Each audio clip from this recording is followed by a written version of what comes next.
अस्सलाम वालेकुम, welcome to my channel. इस वीडियो में आज मैंने आपको एक ऐसे जादुई तेल के बारे में बताना है जो लगाकर मेरे बालों की ग्रोथ बहुत ज़बरदस्त हो गई। और ना सिर्फ ये बल्कि मुझे बुखार की वजह से मेरे पैच कुछ जो थे उन पे बिल्कुल भी बाल नहीं आ रहे थे, यानी कि वहाँ से गंजा हो गया था बिल्कुल ही स्किन। ये ऑयल लगाने के बाद मेरी ना सिर्फ ग्रोथ हुई बल्कि बाल भी बहुत ज़्यादा अच्छे हो गए। और इसके इंग्रेडिएंट्स क्या होंगे, इसको किस तरह से बनाना है और फिर इसको यूज़ किस तरह से करना है, कितने टाइम के लिए बालों में लगाना है, मसाज कैसे करना है, ये सारी चीज़ें जो हैं वो मैं आपको बताऊंगी। और इसके लिए हमें 3 बेसिकली चीज़ें चाहिए। एक है आंवला, दूसरा है चुकंदर और तीसरा है ऑयल।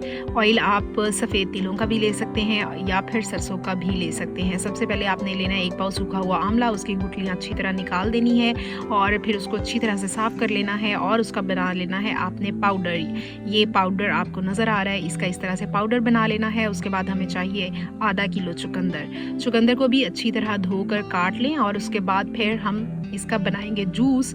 और ये जूस मैंने चूँकि बना के रखा हुआ है, ये इस तरह का आपने इसका जूस बना लेना है। तीसरी चीज़ हमें चाहिए सरसों या सफ़ेद तिलों का तेल। आधा किलो ही हम तेल लेंगे और जो आगे प्रोसीजर मैं आपको बताऊंगी उसमें आपको पता चलेगा कि किस तरह से हमने इसको तेल को इसमें यूज़ करना है। तो सबसे पहले ये है कि आपने जो आंवला पीसा हुआ था उसको आपने चुकंदर के जूस के अंदर भिगो के रख देना है। 24 घंटे के लिए आपने इस जो दोनों चीज़ें हैं इनको अच्छी तरह से मिक्स करना है और फिर उसके बाद आपने इसको 24 घंटे के लिए रख देना है। अब ये देखें कि आंवले और चुकंदर का जूस जो हमने रखा हुआ था उस जूस ने बिल्कुल उसको जज़्ब कर लिया है।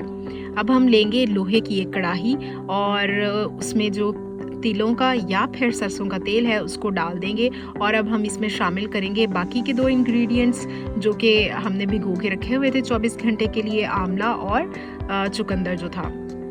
इसको हमने अच्छी तरह से पहले मिक्स कर लेना है और मिक्स करने के बाद ये भी कुछ इस तरह से दिखेगा।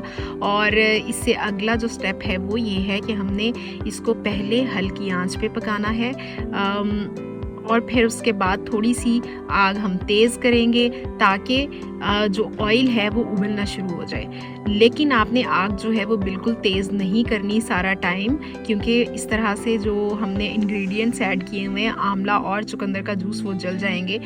आपने जब थोड़ा सा तेल उबलना शुरू हो जाए तो आग को बिल्कुल हल्का कर देना है, उसको अच्छी तरह से पकाते जाना है। ऑयल जो है वो आहिस्ता आहिस्ता से अलग होना शुरू हो जाएगा, लेकिन इस बात का आपने बहुत ज़्यादा ध्यान रखना है कि ये आग आप बिल्कुल तेज़ ना करिएगा वरना दोनों चीज़ें जल जाएंगी।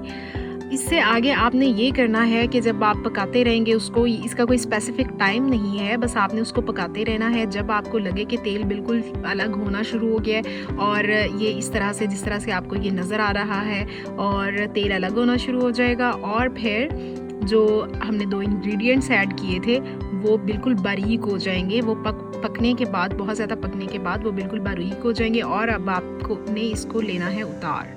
अब इसको ठंडा होने के लिए रख दें। ठंडा होने के बाद इसको आपने कोई भी मलमल का कपड़ा ले लेना है, उसके छान लेना है आपने इसको और फिर किसी भी बोतल में इसको महफूज कर लेना है। जब भी आपने नहाना हो, ऑयल को आपने पहले 1 रात पहले आपने सर में लगाना है, इस तरह से अच्छी तरह से उसका मसाज करना है और फिर इसके बाद अगले दिन आपने बालों को धो लेना है। और कोशिश ये करें कि हफ्ते में 2 बार तो ज़रूर लगाएं। आपके सर पर अगर कम बाल हैं वो घने हो जाएंगे और अगर बिल्कुल ही ख़त्म है तो फिर आपके बाल जो हैं वो उगना शुरू हो जाएंगे। आपको खुद ये बात फील होगी, छोटे छोटे जिनको हम बेबी हेयर कहते हैं वो उगना शुरू हो जाएंगे। और क्योंकि मैंने ये खुद ज़ाती तौर पर इस्तेमाल किया हुआ है इसलिए गारंटी है इसकी कि ये वाकई ही बहुत ज़्यादा इफ़ेक्टिव है। आपको वीडियो पसंद आई हो तो लाइक भी करिएगा, शेयर भी करिएगा और सब्सक्राइब भी करिएगा।